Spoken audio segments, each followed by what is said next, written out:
మనం ఈ రోజున హిందువులుగా ఇక్కడ అందరం చేరాము. ఇది గర్వకారణమం. రెండోది, హిందుత్వం అసలుకు ఎందుకు హిందువులను ఏకం చేయవలసి వచ్చింది?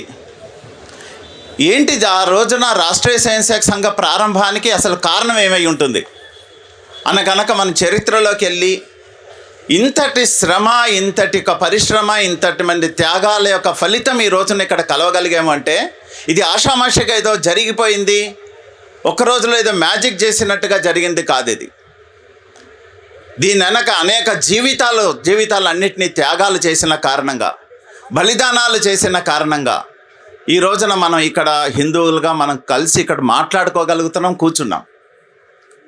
ఎందుకంటే ఈ భూమి మీద 72 సంస్కృతులు ఉండేవి. ప్రపంచం మొత్తంలో అన్ని సంస్కృతులు కాలగర్భంలో కలిసిపోయి. ఎందుకు కలిసిపోయాయి? రోమ్ సామ్రాజ్యం ఉండేది, ఇటలీ ఉండేది, అలాగ రకరకాల యొక్క సంస్కృతులన్నీ కూడా కాలగర్భంలో కలిసిపోయాయి. ఎందుకంటే గొప్ప సంస్కృతం, అరిస్టాటిల్, సోక్రటీస్ ఇలాంటి గొప్ప గొప్ప వ్యక్తుల్ని ఇచ్చింది అది ఒక్కొక్క సంస్కృతి కూడా. కానీ కేవలం ఒక మతం యొక్క దాడుల కారణంగా, క్రుసైడ్స్ చేసిన కారణంగా, హత్యలు చేసిన కారణంగా, బలవంతం చేసిన కారణంగా సంస్కృతులన్నీ కాలగర్భంలో కేవలం 100 నుంచి మొదలు పెడితే 500 సంవత్సరాలలో ఆయా దేశాలలో ఉన్న సంస్కృతి కాలగర్భంలో కలిసిపోయి అన్ని క్రైస్తవ దేశాలు అయిపోయాయి, కొన్నేమో ముస్లిం దేశాలు అయిపోయినాయి. కేవలం భారతదేశం ఒక్కటి మరియు జపాన్ మరియు చైనా, ఈ దేశాల మట్టుకు ఈ రోజుకి 1000 సంవత్సరాల తర్వాత కూడా మనం ఈ హిందూ సంస్కృతిని కాపాడుకోగలిగామంటే అనేక బలిదానాలు జరిగాయి. అనేక మంది గృహస్థుల నుంచి మొదలు పెడితే సాధు సంతుల వరకు ఈ దేశం గురించి, ఈ ధర్మం గురించి పాటుపడ్డారు. కాబట్టి మనం మిగలగలిగాం. కాబట్టి ఇలాంటి ఒక దేశాల మీద ఎలా దాడులు జరిగాయి అంటానికి స్వామి వివేకానంద చికాగోకి వెళ్ళారు. 1893లో చికాగోకి వెళ్ళారు విశ్వమత సభకి. ఆ సభకి వెళ్ళినప్పుడు వారు ఒక 6 ఉపన్యాసాలు ఇచ్చారు. 6 ఉపన్యాసాలలో 2 ఉపన్యాసాలు ఒక కథ చెప్పారు వారు. ఆ కథ ఏమిటి? ఆ కథ ఒక బావి ఉండేది. ఏముండేదండి?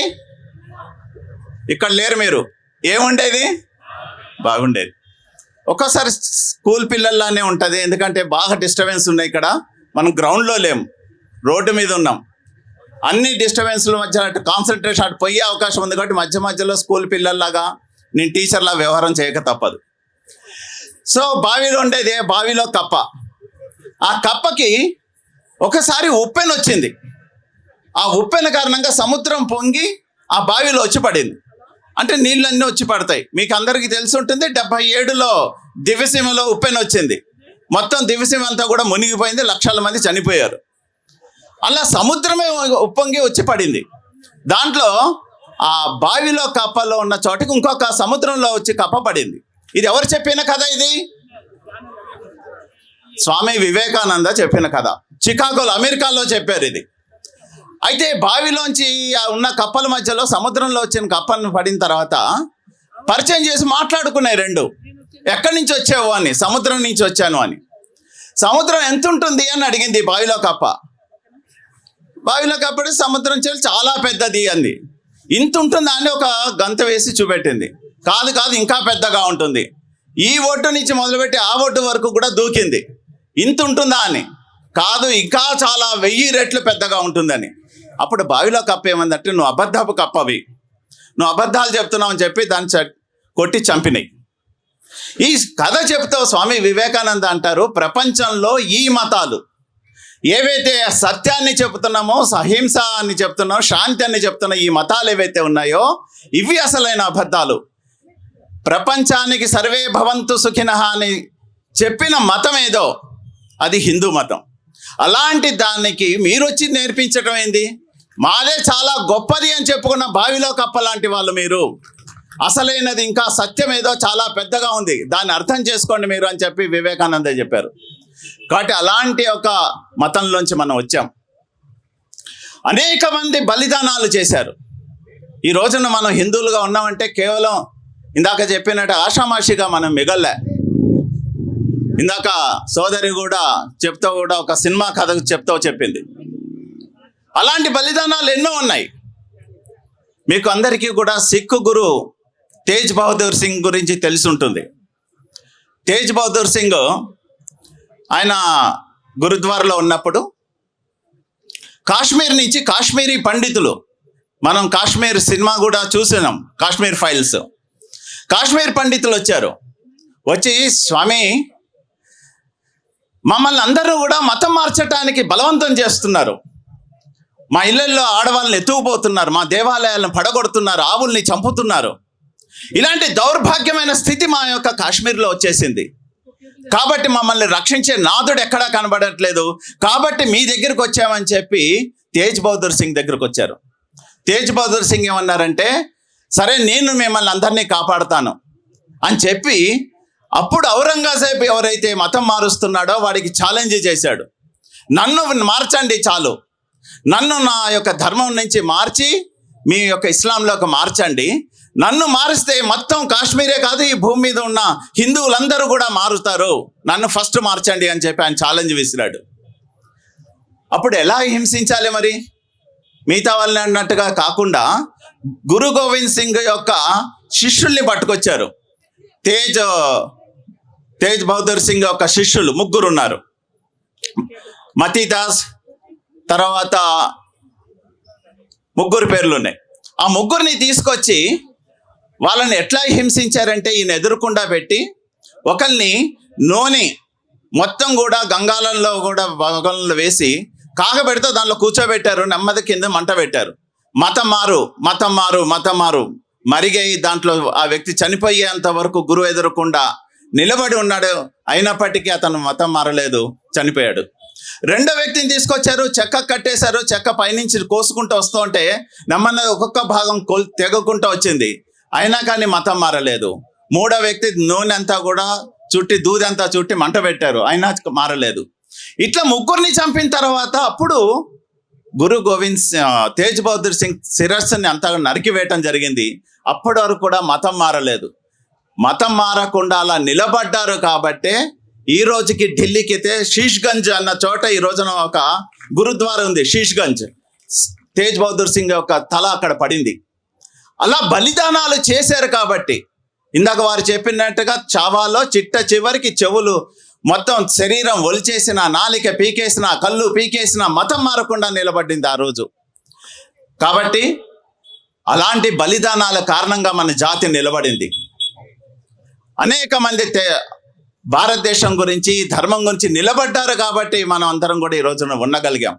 కాబట్టి మీరందరూ కూడా ఒకటి మతం మారినవాడు పిరికివాడైనా అయి ఉన్నాడు, లేకపోతే స్వార్థపరుడు మారారు. ఆ 2 కాని వాళ్ళు ఎవరో ఇక్కడ మిగిలారు. కాబట్టి మీరు మిగిలారు అంటే మీరు స్వార్థపరుడైనా కాకపోయి ఉండాలి, పిరికివాడైనా కాకపోయి ఉండాలి. కాబట్టి ఇలా నిలబడ్డారు. అయినప్పటికీ హిందూ జాతి అలా నిలబడిన తర్వాత కూడా రాష్ట్రీయ స్వయంసేవక సంఘ ప్రారంభానికి కారణం ఏమిటి? ఇంతటి పౌరుషం ఉన్న, పరాక్రమాలు ఉన్న జాతి ఎందుకు బానిసలుగా అయిపోతుంది? ఎందుకు మనం నిర్వీర్యం అయిపోతుంది హిందూ సమాజం? దీన్ని పరంపూచిన డాక్టర్ జీ అంటే ఆర్ఎస్ఎస్ యొక్క ఫౌండర్ వారు గుర్తించి వారు ఏమన్నారంటే, ఆ కాలంలో హిందూగా చెప్పుకోవటానికి సిగ్గుపడ్డారు. నేను హిందూ అని చెప్పుకోవటానికి ప్రతి హిందూ కూడా భయపడ్డాడు ఆ రోజు. వారు నిలబడి ఉదాహరణలు చెప్పాలి అని అంటే మొట్టమొదటి ప్రధానమంత్రి జవహర్లాల్ నెహ్రూ గారు వారు ఏమన్నారు? I'm accidentally Hindu, by cultural నేను ఇస్లాం, బై ఎడ్యుకేషన్ నాది క్రైస్తవం అని చెప్పుకున్నాడే కానీ నేను హిందూ అని చెప్పుకోలేదు. ఆయన తండ్రి ఉన్నాడు మోతీలాల్ నెహ్రూ, నన్ను గాడిదే అనండి కానీ హిందూ మట్టుకు అనకండి. సావర్కర్ ఉన్నారు, అద్భుతమైన వ్యక్తి, 2 కారాగార శిక్షలు అనుభవించాడు. ఆయన కూడా ఏమన్నాడు? హిందుత్వం యొక్క చిట్ట చిర్రి చావుకేక నేను వింటున్నా అన్నాడు ఆయన. అలాంటి పరిస్థితి ఉండేది. ఒక్కళ్ళు కూడా నలుగురు కలిసి ఒక హిందూ ఒక చోటకు వెళ్ళే పరిస్థితి లేదు. అలాంటి పరిస్థితుల్లో డాక్టర్ హెడ్గేవార్ గారు చరిత్రను అధ్యయనం చేశారు. ఒక్క ఉదాహరణ చెప్తాను. మన పరిస్థితి ఎలా ఉండేది అని చెప్పడానికి ఒక్క ఉదాహరణ చాలు. అరబ్ దేశాల నుంచి 18 గుర్రాల మీద కత్తులు పట్టుకొని మన దేశం మీదకి వచ్చారు. 18 మంది, వేల సైన్యం కాదండి, వందల సైన్యం కూడా కాదు, 18 మంది. వస్తున్న దారిలో అన్ని ఊర్లను దోచుకుంటున్నారు, అడవుల్ని నాశనం చేస్తున్నారు, గుళ్ళు పడగొడుతున్నారు, ఆవుల్ని ధ్వంసం చేస్తున్నారు, రకరకాలుగా చేసుకుంటూ వచ్చారు. వాళ్ళు ఎక్కడి వరకు వచ్చారు? నలంద యూనివర్సిటీ వరకు వచ్చారు. ఆ రోజుల్లో నలంద యూనివర్సిటీ అద్భుతం, ప్రపంచాన్ని మొత్తానికి జ్ఞానాన్ని అందించిన యూనివర్సిటీ అది. అలాంటి యూనివర్సిటీలో ఎంతమంది విద్యార్థులు ఉన్నారు అనుకుంటున్నారు? 10,000 మంది విద్యార్థులు హాస్టల్లో ఉన్నారు. 1000 మంది ఉపాధ్యాయులు ఉన్నారు. వచ్చిన వాళ్ళు 18 మంది. వచ్చాడు అన్నాం కానీ మనందరం కూడా ఆ విద్యార్థులందరూ ఎవరి హాస్టల్ గదిలోకి వెళ్ళారు, తలుపులు వేసుకున్నారు, కిటికీలు బిడాయించేసి లోపల కూర్చున్నారు. ఒక్కొక్క తలుపు పగలగొట్టాడు, తలలు నరికికుంటూ పోతే 10,000 తలలు పడ్డాయి. అధ్యాపకులు అందరూ చచ్చారు. ఆ రోజున వాడు మంటల్లో పాడేసిన హాస్టల్లో ఉన్న లైబ్రరీని తగలబెడితే చరిత్రకారులు రాస్తారు, 6 నెలలు తగలబడ్డాయి మన సాహిత్యం అంతా, మన వేదాలు, వేదాంగాలు అన్నీ కూడా నాశనం అయిపోయాయి ఆ రోజున. 18 మంది, ఇది చరిత్ర. 18 మంది వచ్చి ఇన్ని వేల మందిని వాడు ఊచకోతకు వస్తే మనం నేనేం చేయలేనంట న్యాయవశమైన ఒక పరిస్థితి ఆ రోజు. ఇలాంటి పరిస్థితుల్లో డాక్టర్ జీ అనుకున్నారు, మన దేశం మీదకి డచ్ వాళ్ళు వచ్చారు, పోర్చుగీస్ వచ్చారు, హూనులు వచ్చారు, కుషానులు వచ్చాడు, ఇంకోటి వచ్చాడు. 2000 సంవత్సరాలుగా వస్తూనే ఉన్నారు, మనం బానిసలు చేస్తూనే ఉన్నాం. బ్రిటిష్ వాడు వచ్చాడు, మళ్ళీ బానిసలుగానే ఉన్నాం. ఈరోజు బ్రిటిష్ వాడు వెళ్ళిపోతాడు, తర్వాత ఇంకోటి రావడానికి గ్యారంటీ ఉంది, మనం బానిసలు కామని గ్యారంటీ ఉంది. కాబట్టి మనలో లేనిది ఏంటంటే ఐక్యత లేదు. మనం అంటే మనకు ఒక పౌరుషం లేదు, మనం అంటే మనకు ఒక గుర్తింపు లేదు, స్వాభిమానం లేదు మనకి. దాన్ని నిలపటానికే రాష్ట్రీయ స్వయంసేవక సంఘ శాఖ అన్న కార్యక్రమం ద్వారా ఇక్కడున్న ప్రజల్లోకి ఆ విశ్వాసాన్ని కలిగించాలి. ఎలా విశ్వాసాన్ని కలిగించాలి? డాక్టర్ జీ ప్రముఖంగా ఒక కథ చెప్పేవారు. ఒక సింహం అడవిలో ఉంటుండేది, మేకలు కూడా మేయటానికి వెళ్ళాయి. అడవిలో మేకలు మేస్తున్న సమయంలో ఈ సింహం వేటాడటానికి పోయింది. ఇది గర్భవతి. ఒక్క దూకంగానే ఆ మేక పిల్లల మీద పడంగానే అది పడి గర్భాశయం అయిపోయి పిల్లలు పుట్టే చచ్చిపోయింది. చిన్న కూనలు పిల్లలు. ఎట్లా చేయాలి? ఈ మేకలు మేత మేసిన తర్వాత ఇంటికి వెళ్ళిపోతూ ఉంటే దాంతోపాటుగా ఈ పులి పిల్లలు కూడా ఇంటికి వెళ్ళిపోయాయి. మర్నాడు మళ్ళీ అడవిలోకి మేతకు వస్తున్నాడు, మేకలతో సహా ఈ పులి పిల్లలు రావటం ప్రారంభమయ్యాయి. అట్లా కొన్నాళ్ళు గడిచేసరికి ఈ యొక్క పులి పిల్లలు అన్నిటికీ కూడా గడ్డి మేయటం, మేమే అనటం తప్ప ఇంకోటి రాలే.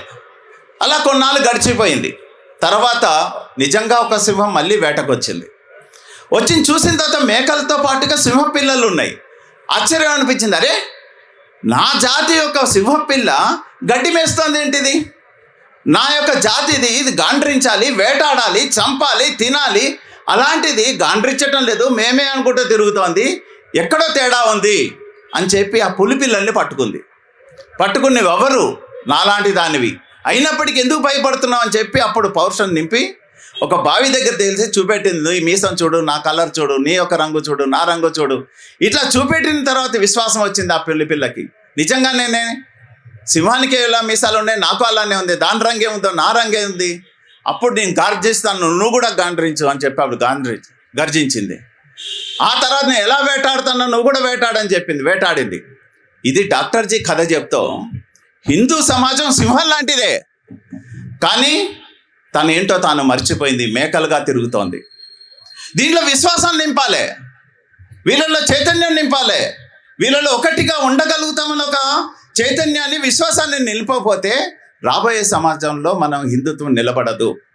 కాబట్టి రాష్ట్రీయ స్వయంసేవక సంఘము 1925లో నాగపూర్లో డాక్టర్ హెడ్గేవార్ ద్వారా సంఘాన్ని స్థాపించబడి శాఖాన్న కార్యక్రమం ద్వారా ఒక విశ్వాసాన్ని తీసుకొచ్చే ఒక ప్రయత్నం చేసింది. శాఖకు దీంట్లో చాలామంది వెళ్ళుండొచ్చు, కొంతమంది చూసుండొచ్చు. చూసిన వాళ్ళకి అనిపిస్తుంది ఇదేం శాఖ, 100 సంవత్సరాలలో ఇంత అద్భుతాలు చేసింది, ఇది ఎట్లా సాధ్యమవుతుంది అనిపిస్తుంది. ఏముంటుందండి శాఖలో? ఓ ధ్వజం ఎగరేస్తారు, కాసేపు సూర్య నమస్కారాలు చేస్తారు వచ్చిన 10 మంది, ఆ తర్వాత కర్ర వ్యాయామం చేస్తారు, కొంతమంది యోగాలు చేస్తారు, కొంతమంది తర్వాత ఆటలు ఆడతారు, తర్వాత ఒక పాట పాడతారు, పద్యం చెప్తారు, వెళ్ళిపోతారు. బయట వాడికి చూస్తే ఏమనిపిస్తుంది? ఆ గ్రౌండ్లో ఆడిన వాళ్ళు కూడా అదే రకంగా ఆడారు, కబడ్డీ అక్కడ ఆడారు, ఇక్కడ ఆడారు. అక్కడ గ్రౌండ్లో పాటలు పాడారు, ఇక్కడ గ్రౌండ్లో పాటలు పాడుతున్నారు. చూసిన తర్వాత ఏం డిఫరెన్స్ అనిపించదు. కానీ ఇట్లా ఎలా కార్యకర్తలు నిర్మాణం అవుతారు? అక్కడ కాని వాళ్ళు ఇక్కడ ఎందుకు అవుతున్నారు? శాఖల్లో ఎందుకు అవుతారు అంటే ఒకటే ఒక కారణం. మీరు గ్రౌండ్లో కబడ్డీ ఆడే పిల్లల్ని అడగండి, ఎందుకోసం ఆడతా అంటే రేపు టోర్నమెంట్స్ ఉన్నాయండి, నేను గెలవాలి కాబట్టి నేను కబడ్డీ ఆడతా. ఎవరైనా పాట పాడారు అనుకోండి, నువ్వు ఎందుకు పాట పాడారు? నాకు ఫస్ట్ ప్రైజ్ రావాలి కాబట్టి నేను ప్రాక్టీస్ చేస్తున్నా. కానీ శాఖల్లో ఉన్న వాడిని అడగండి, ఎందుకు యోగా చేస్తావు, ఎందుకు నువ్వు పాట పాడుతున్నావు, ఎందుకు నువ్వు ఆటలు ఆడుతున్నావు అని అడగండి. నేను ఎందుకు చేస్తాను అంటే నా భారత మాత గురించి నేను చేస్తున్నాను. నేను ఆటలాడినా, పాట పాడినా, నేను వ్యాయామం చేసినా, ఇంకోటి ఏం చేసినా గంట సేపు నా శాఖ భారతమాత గురించి. దేవుడు 23-24 గంటలు ఇచ్చాడు. 24 గంటల్లో 23 గంటలు నా సొంతంది, 1 గంట భారతమాతది. ఈ ఒక్క ఆలోచన కారణంగా ఈరోజు లక్షలాది కోట్లాది మంది స్వయం సేవకులు దేశం గురించి బలిదానాలు చేయటానికి కూడా, దేశం గురించి అనేక కష్టాలు అనుభవించడానికి కూడా నిలబడ్డారంటే అదే ఒక్క శాఖ ద్వారా వచ్చిన బలం. చైనా యుద్ధం చూసినాం, యుద్ధం జరుగుతోంది, సైనికుల దగ్గర తుపాకులు తక్కువ ఉన్నాయి, మందుగుండు సామాన్ తక్కువ ఉంది, పోరాటాలు చేసి యుద్ధం చేస్తున్నారు. కానీ వాళ్ళ దగ్గర, సైన్యం దగ్గర మందుగుండు ఇచ్చే వాళ్ళు కూడా లేరు. అప్పుడు శాఖకి వచ్చేది, పిలుపు వచ్చింది, మీరు ఎవరైనా సహాయం చేస్తారా? వెళ్ళారు, సహాయం చేశారు. ఆ మందుగుండు సామాను భుజాన్ని వేసుకుని యుద్ధం జరుగుతుంటే యుద్ధ భూమిలోకి వెళ్ళి చనిపోయారు. కానీ పని మట్టుకు ఆపలేదు. స్వయం సేవకులు ఎందుకు ట్రైనింగ్ ఇచ్చారా? కానీ ఆ రోజున చేశారు. ఎందుకంటే ఆ రోజున కాశ్మీర్ నుంచి అనేక రకాలుగా ఇలాగా యుద్ధాలు జరుగుతున్నప్పుడు 48 కానీ 62 కానీ 65 కానీ యుద్ధం జరిగినప్పుడు అనేక మంది స్వయం సేవకులు లైన్లు కట్టించారు. ఎవరికి? రక్తం ఇవ్వటానికి. సైనికులు క్షతగాత్రులు అయిపోతున్నారు, వాళ్ళకి రక్తం అవసరం ఉంది, రక్తం ఇవ్వటానికి వచ్చారు. శాఖల్లో నేర్పలేదే. కారణం ఏంటంటే శాఖల్లో ఒక నినాదం ఉంటుంది. ఆటలు ఆడుతున్నప్పుడు కూన్ బి దేంగే, జాన్ బి దేంగే, దేశ్ కా మట్టి కభీ నా దేంగే అని మేము మాట్లాడతాం. దాని కారణంగా దేశంలో ఆఖరి ప్రాణం పోయినా పర్వాలేదు, కానీ భూమి యొక్క మట్టిని ఇచ్చేది లేదు. ఎందుకు ఇచ్చేది లేదు? ఎక్కడైతే మనం ఇచ్చేసామో, మన జనాభా తగ్గిందో, హిందువుల శాతం తగ్గిందో, ఆ భూములు మన దగ్గర లేవు. ఆఫ్ఘనిస్తాన్ మనం ఏం చెప్తాం? గాంధార దేశం, శకుని మామ యొక్క దేశం, అది పాండవులు. అలాంటి దేశం కూడా ఆ రోజుల్లో మహాభారతంలో మన దగ్గర ఉంది. ఈ రోజున గాంధార్ ఆఫ్ఘనిస్తాన్ పేరుతో ఉంది. పాకిస్తాన్ మన యొక్క చేతుల్లో ఉండేది, ఈ రోజు మన చేతుల్లో లేదు. అక్కడి చోట మంచి మంచి యొక్క శక్తిపీఠాలు ఉన్నాయి, ఆ శక్తిపీఠాలు పోయినాయి. ఢాకేశ్వరి దేవి బంగ్లాదేశ్లో ఉండేది, అది పోయింది. ఇట్లా మన భారత మాతని ముక్కలు ముక్కలు చేసుకుని ఆఖరికి మన స్వతంత్రం వచ్చిందని మనం ఫీల్ అవుతున్నాం. సంపాదించామనుకుంటున్నాం. మనం ఏం సంపాదించలే. మన తల్లిని అమ్ముకుని, మన తల్లి యొక్క శరీరాలను, అంగాలను నేను తెగ కొట్టుకుని మనం ఈ రోజున స్వతంత్రం సంపాదించుకుని సుఖంగా ఉన్నామని అనుకుంటున్నాం. అఖండ భారతంలో మన యొక్క తల్లి యొక్క అవయవాలన్నింటినీ కూడా కోసిచ్చాం. అలాంటి ఒక జాతి మళ్ళీ తిరిగి నిర్మాణం కావాల్సిన అవసరం. మనం తక్కువైన చోట మన దేశం మనకి లేదు, మన భూభాగాలు పోతున్నాయి. కాబట్టి మనం ఏకం కావాలి, మనం నిలబడాలి, మనం అందరం ఒకటిగా ఉండాలి. రెండోది, యావత్ సమాజం అంతా కూడా హిందుత్వం గురించి బలిదానాలు చేయటం. బలిదానాలంటే ఇందాక చెప్పినట్టుగా ఉరికంబాలు ఎక్కక్కర్లే, నూనెలో మునగక్కర్లే. మన పిల్లల్ని మనం రక్షించుకుంటే చాలు. మన పిల్లలకి హిందుత్వం గురించి నేర్పించాలి. మన దేవుడు ఏమిటి, మన యొక్క ధర్మం ఏంటి, మన యొక్క నీతి ఏంటి, మన యొక్క విలువలు ఏమిటి, ఇవన్నీ మన పిల్లలకి నేర్పిస్తే దానికి సమయం ఇవ్వటమే బలిదానం. కాబట్టి మీకు మంచి సినిమాలో ఈ మధ్య ధురంధర్ సినిమా వచ్చింది. ధురంధర్ సినిమాలో లాస్ట్ వెళ్ళిపోతున్నప్పుడు టైటిల్ మీద, ఒక స్క్రీన్ మీద ఒక కొటేషన్ వచ్చింది. ఏంటంటే అది, బలిదానం పరమో ధర్మ. బలిదానం చేయటమే పరధర్మం. ఈ రోజున వేరేది ఏ ధర్మము లేదు. మీరు మీ సమయాన్ని మీరు దేశం గురించి, మీ పిల్లల గురించి, మీ కుటుంబం గురించి ఇవ్వండి చాలు. మొత్తం ప్రపంచం అంతా సుఖశాంతులతో ఉండగలుగుతుంది. కాబట్టి రాష్ట్రీయ స్వయం సేవక సంఘము ఈ 100 సంవత్సరాలలో ఈ విషయాలను అర్థం చేయించటానికే ఈరోజు మన కర్తవ్యం ఉంది. మన భుజాల మీద కండువాలు కాదు, ఇది ఏదైనా వేసుకోవచ్చు, కానీ మన మీద ఉన్నది బాధ్యత ఉంది. ఈ బాధ్యతను స్వీకరించటమే ఈ యొక్క హిందూ సమ్మేళనం యొక్క ముఖ్య ఉద్దేశం. మన పిల్లల్ని సక్రమంగా పెంచుదాం. మన గల్లీలో, మన యొక్క వాడల్లో హిందుత్వాన్ని నిలిపే కార్యక్రమాలు చేద్దాం. కలిసిగుట్టుగా ఉన్నామని నిరూపించాలి. మన ఇందాక అక్కగారు చెప్పారుగా, మన వ్యాపారాలేంది, మన ఉద్యోగాలేంది, మన పిల్లలు ఏ విధంగా ఉంటున్నారు, ఏ విధంగా ఎవరితో మాట్లాడుతున్నారు, ఎక్కడ ఏం చేస్తున్నారు, అన్నిటినీ కూడా మళ్ళీ స్పై అయిపోయి దానిలంతా రోజు పరిశీలన చేయమని కాదు, వాళ్ళ వెనక డిటెక్టివ్లను పెట్టమని కాదు, వాళ్ళతో మనసు ఇచ్చి మాట్లాడితే చాలా అన్ని విషయాలు మనకి తెలుస్తాయి.